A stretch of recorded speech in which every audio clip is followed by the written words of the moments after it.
Berada di pengungsian selama 2 pekan tak menyurutkan semangat ratusan warga pengungsi banjir bandang di Luwu Utara, Sulawesi Selatan untuk menggelar takbiran dan pawai obor pada Kamis malam lalu.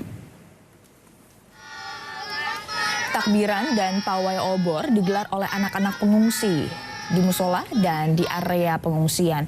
Mereka bersuka cita melantunkan kalimat takbir sambil membawa obor mengelilingi area pengungsian.